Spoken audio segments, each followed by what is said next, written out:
Boa noite.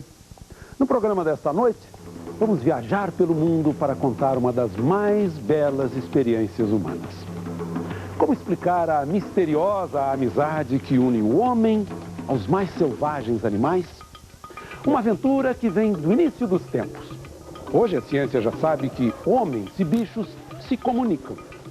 Como eles se aproximam, se reconhecem e até conversam. Águias, lobos, elefantes, macacos, cavalos, ferozes na batalha pela sobrevivência na selva, mas dóceis animais na companhia do bicho-homem. É o que você vai ver no documentário A Fabulosa Aventura entre o Homem e os Animais, que o Globo Repórter exibe com exclusividade na TV aberta do Brasil.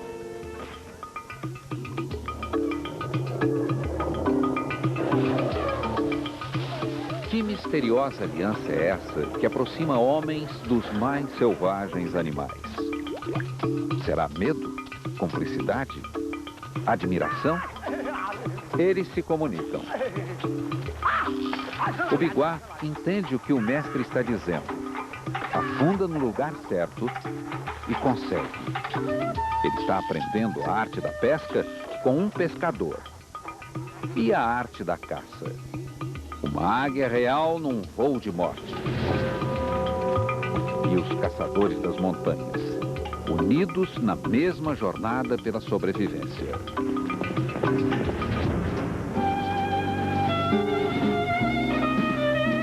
O fascínio que junta homens e bichos vem do início dos tempos. Quem vai nos contar essa história é um homem que conversa com gaivotas. Boris Cyrulnik entende tudo o que as donas desta praia da França sentem. Entende e vai nos traduzindo. Quando estão apavoradas, pedem socorro assim.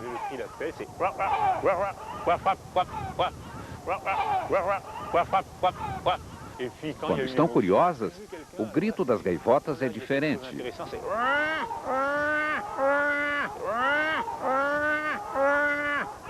E quando se sentem ameaçadas por um rival ou intruso, aí elas vão logo ao assunto. Olha como sou forte. Não ouse invadir meu território. Palavra da gaivota, garante o cientista. Elas são voluntariosas.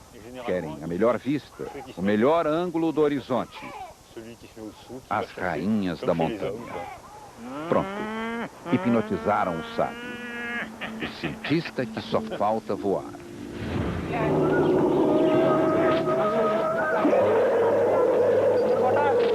Índia. O sacrifício de um gigante. Covarde o jeito com que os elefantes eram treinados. Dominado à força, até quando? Tão diferente seria na aldeia amiga. Um banho refrescante depois do trabalho pesado. Estamos em Kerala, espiando a toalete do imenso amigo do povo Marut. Os nativos capricham no escovão. E o gigante se deleita com a mordomia. Manifestações de carinho nem sempre fazem tão bem. No caso do elefante, ele precisa da lama para conservar a pele e se proteger dos parasitas. Depois de lavado, o couro fica mais sensível às picadas. Mas deixa ele. Os nativos não se cansam de bajular o mais fiel companheiro. Quem não gosta de um paparico? Aí está o segredo da intensidade desta relação. O bicho sente o tato e percebe no toque a nossa intenção de paz. Nasce uma forte amizade, no mínimo.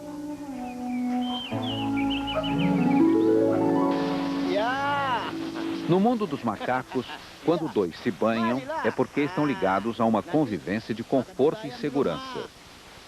Não se trata apenas de uma necessidade higiênica. Semelhantes até nisso. Uma conversa franca entre dois amigos. Estamos agora na Indonésia, na ilha de Sumatra.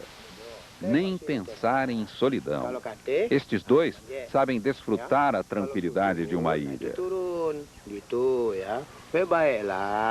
Do ponto de vista de um macaco, o discurso humano é muito estranho, porque, além da voz, ele percebe a emoção que estamos sentindo quando falamos.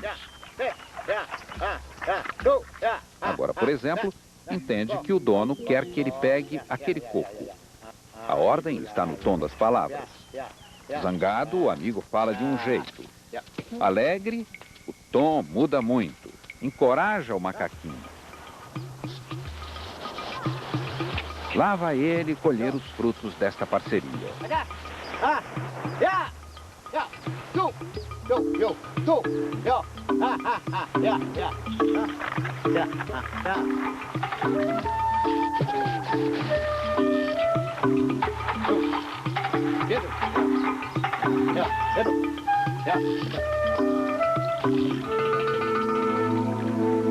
No caso, ele já compreendeu que a boca é o órgão de comunicação preferido do homem. Os gatos parecem fazer a mesma dedução. Quando estão entre eles, miam pouco. Mas quando ficam perto da gente, os miados são mais frequentes. Na verdade, estão querendo puxar conversa. Para que falar a mesma língua se conseguimos nos entender tão bem?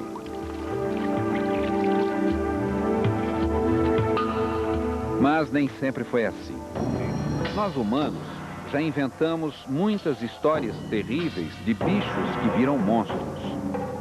Como o dragão, que seria culpado pelas crises, doenças, pragas, mistura de medo e veneração. O macaco, por exemplo, merece todo o respeito na Indonésia. Mora nos templos dos deuses. Mas quando os conquistadores ocidentais chegaram por volta do século XVII, acreditavam que fossem mistura de homem e bicho, perverso e devasso, que atacava as mulheres.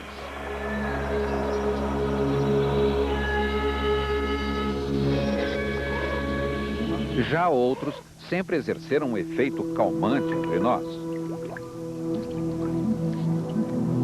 Os pássaros são os melhores amigos do povo Moana, do Paquistão. E o pelicano é o mais admirado.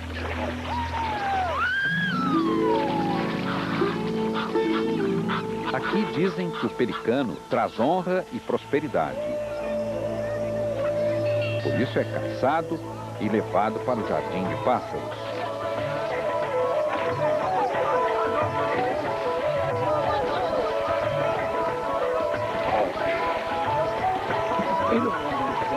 Neste exótico jardim, os homens aprendem a imitá-los e fazem até duelos.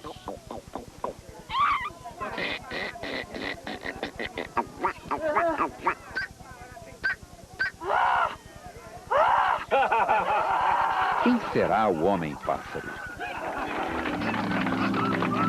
Expressões de alegria, tristeza e desespero são interpretadas pelo povo do Lago Manchar. Sinais de uma amizade que nasce bem cedo.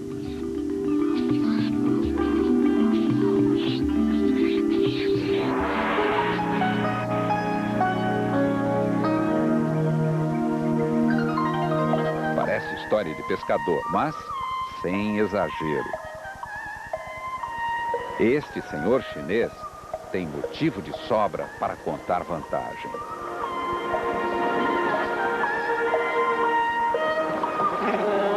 Nas montanhas celestiais, a imaginação multiplica a pescaria. O que será que Zongman faz para fisgar os cardumes?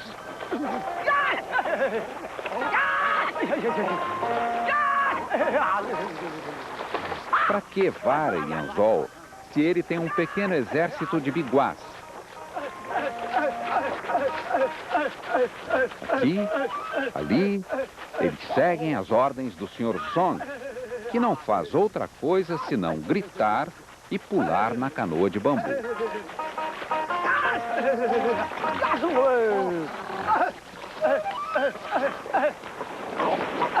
Os pescadores de asas vão no lugar certo.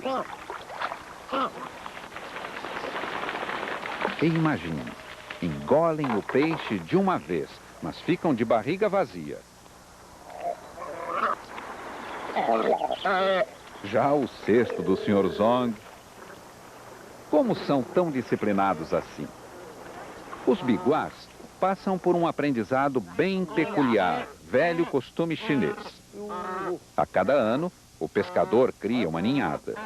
Assim que o biguá bota o ovo, ele o coloca no ninho de uma galinha por algumas semanas.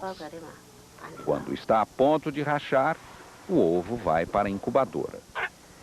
O pescador precisa estar na hora certa para que os biguás recém-nascidos o reconheçam imediatamente e fiquem ligados a ele para sempre. Geralmente, a pequena ave se liga à mãe, mas pode se ligar a uma pessoa ou a uma máquina qualquer. O mecanismo nos pássaros tem um período curto para aprender a se ligar. Só 3 horas durante o primeiro dia de vida. Daí, o biguá adulto vai fazer o que o mestre mandar, a mãe substituta. A gente viu que não é nenhuma história de pescador.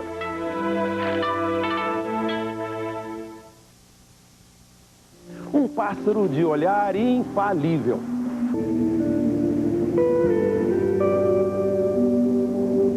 Este é o segredo maior dos pássaros. Soberanos no céu e na terra, mas parece que bicho e homem querem aprender um com o outro. Quem tem mais poder?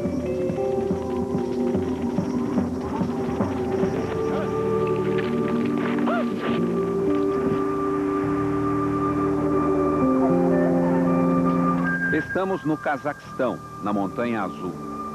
O caçador, guiado pela águia, fascinado por ela. Get on. E ela gosta, se exibe.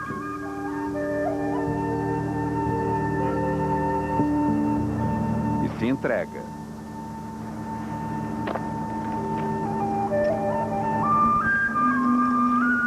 Só vendo para acreditar que são capazes de tanto carinho. Gente e bicho desenvolvem relações afetivas que muitas vezes não conseguimos entre nós mesmos. Amor, dedicação, tudo parece mais claro quando conquistamos uma das mais arredias criaturas. E como elas são fiéis. O homem da montanha transforma a fera de asas numa doce e submissa arma de caça. Ele quer a habilidade da caçadora infalível. Venda seus olhos e só tira a venda na hora da luta.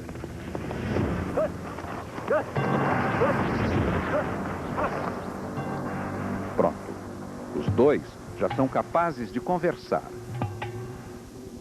E se ajudam. Os cientistas dizem que é pelo canal sensorial. Uma língua não falada, mas perfeitamente compreendida. No caso da águia real, ela se comunica com o homem através do toque dele e da vista aguçada que ela tem para oferecer.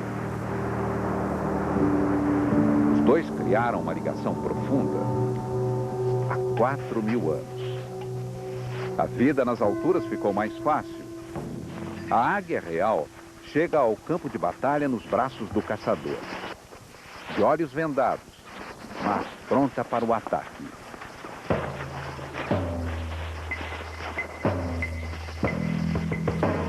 E lá está ela, a caça. Chegou a hora. Os caçadores sabem.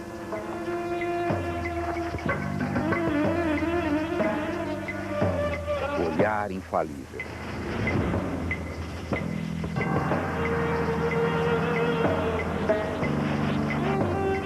E o voo certeiro.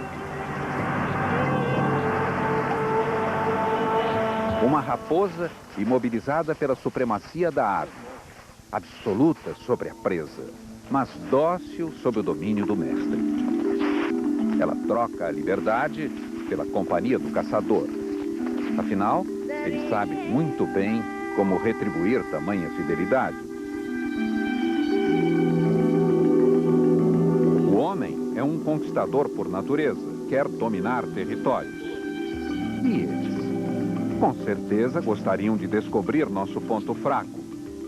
É assim, numa aventura de descobertas, que começa o laço de cumplicidade e parceria entre nós e eles, um querendo entender o outro. Talvez seja este o ponto de partida para uma eterna amizade. O cientista Boris conta que o primeiro animal que conseguimos domesticar foi o lobo. Nada mal do ponto de vista do Dr. Boris. Lá se foram quase 12.000 anos, diz o cientista. Na época em que os homens preparavam a comida na fogueira das florestas, os lobos foram atraídos ou traídos pela gula. Aquele aroma, aquela novidade, a fome compensava o risco. Quanto aos homens, eles se renderam às técnicas de caça dos lobos. Então, por que não unir o útil ao agradável?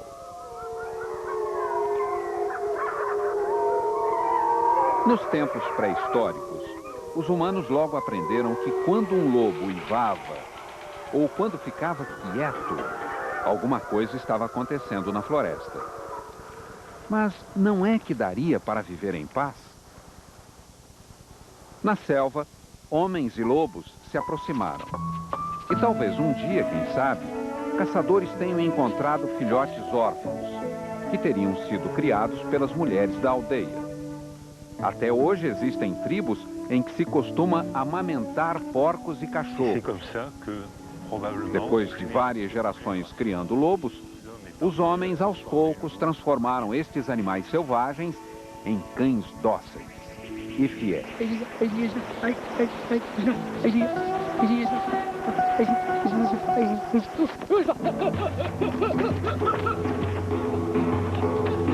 Marrocos, África. Demonstração breve de uma longa parceria.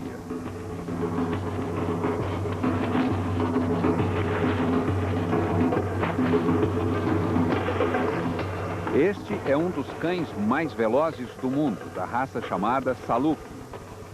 O caçador que o homem gostaria de ser.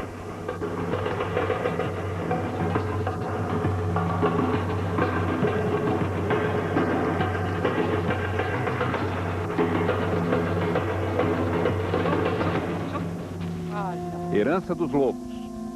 Os povos primitivos perceberam que na alcateia os mais rápidos mordiam o calcanhar da presa. Os lentos e mais pesados ficavam de lado. Se a presa tentasse escapar, ia cair na boca do lobo, pronto para dar o bote. Uma estratégia copiada pelos homens, que passaram a caçar em grupo, cada um se posicionando da maneira mais eficaz. Tal como os lobos, os primitivos desenvolveram a habilidade da caça e a estrutura hierárquica. Ficou mais fácil. Você vai por aqui. Você aí vai guiar.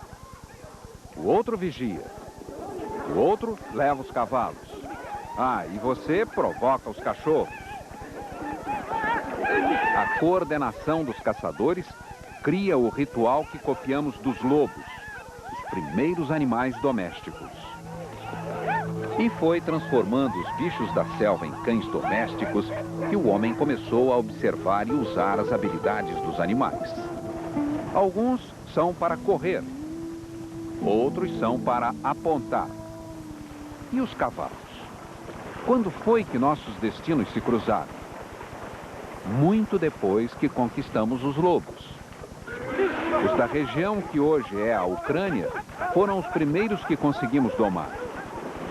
Os humanos não tinham a menor ideia do que poderiam fazer com estes belos animais.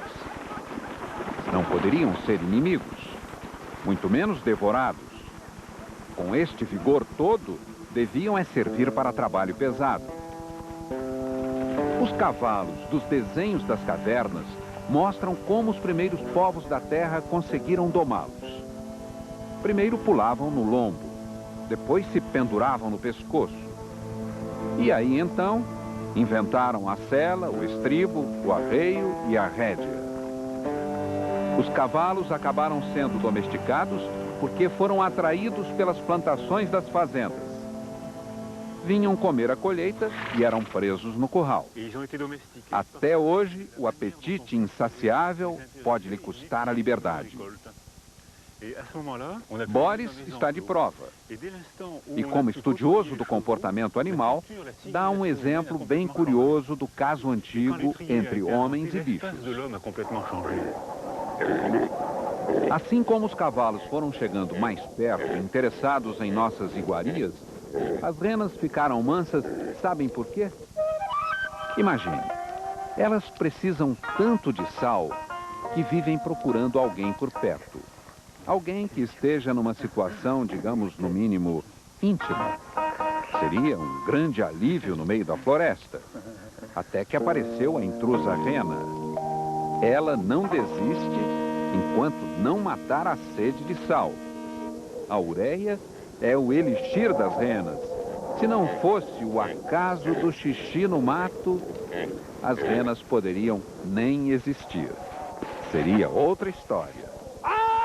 Certamente com muito menos emoção se homens e bichos não vivessem no mesmo planeta. Se não fosse a rena, o que seria do povo que vive nas montanhas geladas da Mongólia? Ela, sim, é o Papai Noel destas famílias que vivem pra lá e pra cá nas alturas.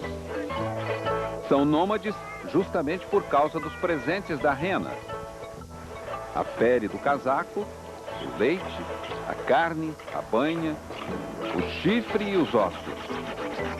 Bem-vinda, rena, que chegou até nós procurando pastagens e o bendito sal. Lá se vão 20 mil anos, do primeiro encontro num bosque, naquele momento de intimidade. Duas criaturas ingênuas, numa história sem fim. Acredite, as renas existem para o nosso bem. O nascimento de um camelo. Mãos mágicos, encantadores.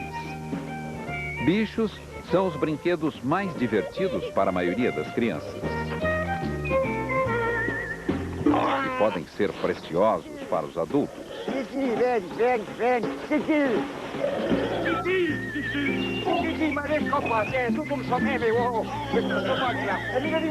Aqui na França, fazendeiros caçam pequenos tesouros graças a um ágil companheiro de peso, que tem um faro invejável. Só ele é capaz de encontrar entre as raízes das árvores a cobiçada trufa, um cogumelo muito valorizado pelo aroma e pelo sabor. A trufa exala um cheiro parecido com hormônio e desperta o interesse sexual dos porcos. Uma espécie de afrodisíaco usado como tempero na omelete, prato muito apreciado por aqui. Até os porcos enobrecem o gosto dessa convivência. Na riqueza e na pobreza. Na saúde e na doença. Amigo é para essas coisas. Boa hora para a mamãe camelo. Em plena caravana pelo deserto da Índia, o guia faz a vez do obstetra.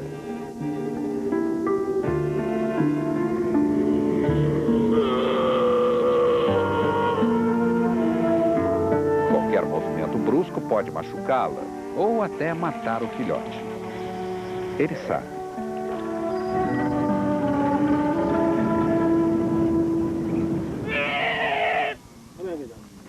A mãe confia plenamente nos cuidados dele.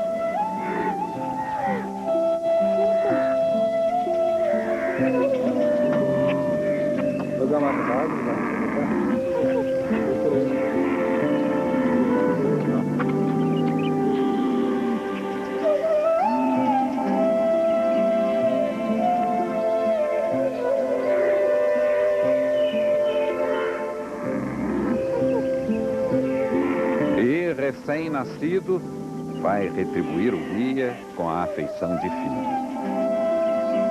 Só a mãe poderá mudar-lhe o rumo por estas dunas. Caminhos que se cruzam unem destinos tão diferentes. Quantas vezes o homem abriu mão da liberdade e seguiu os passos dos animais errantes? Gostamos de pensar que impomos nossa vontade, mas na verdade os humanos se adaptaram ao estilo deles. E foi daí que surgiram as civilizações nômades. Já os bichos de temperamento mais sossegado nunca migraram. E o homem se assentou criando gado e desistindo de caçar. Surgiram as primeiras fazendas, com trabalho pesado para tamanha força bruta. O amigo fiel entra em ação para arar a terra e plantar as sementes. O que seria dos escultores das montanhas?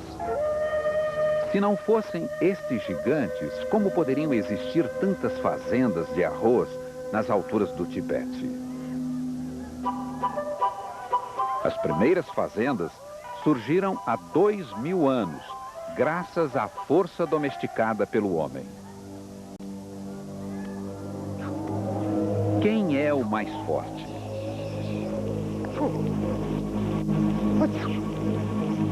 Na verdade, criamos uma dependência muito forte. Na vida e na morte. O povo Tsatan, da Mongólia, tem sempre na família uma rena sagrada. Ela zela pela saúde e protege as pessoas do mal. Quando uma rena morre por aqui, eles celebram um ritual encomendando a alma do bicho para que volte em paz para as montanhas. Só depois será substituída por outra rena. A família vela a morte como se fosse um parente.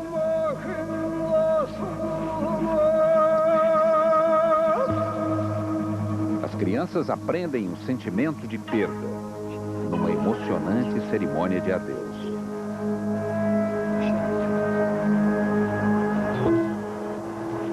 Usamos os animais como metáforas que nos ajudam a entender melhor os mistérios do mundo.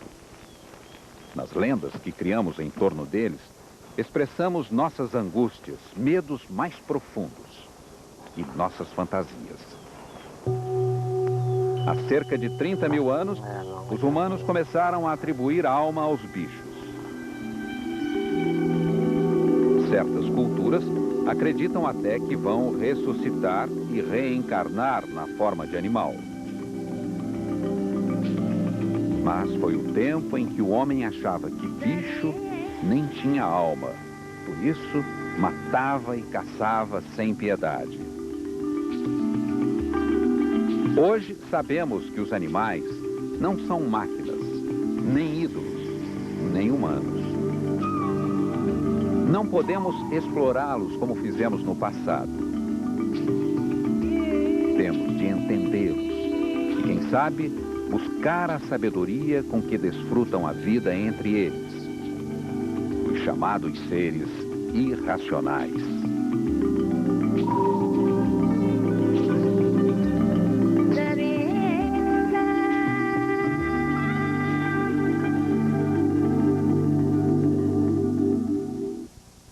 Elefantes, leões, gazelas, girafas, zebras, leopardos.